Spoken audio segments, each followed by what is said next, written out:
అబద్ధాల పుట్ట కేటీఆర్. పొద్దున్న లేస్తే చాలు సోషల్ మీడియా దొంగలనేసుకుని ఫేక్ మెసేజ్లు, ఫేక్ సర్వేలు, ఫేక్ ఓటింగ్లు, ఫేక్ ప్రచారాలు. ఇల్లుగాని జీవితమంతా అబద్ధాల బతుకైపోయింది, అసత్య ప్రచారమైపోయింది.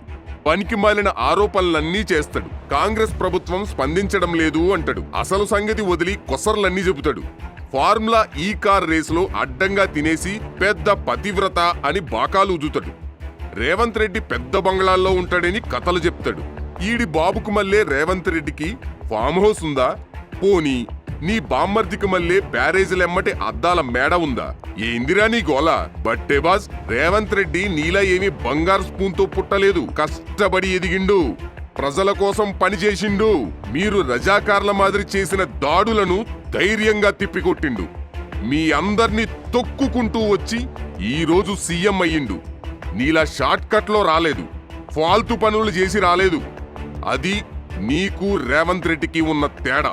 అది యాదిలో ఉంచుకొని నడుచుకో.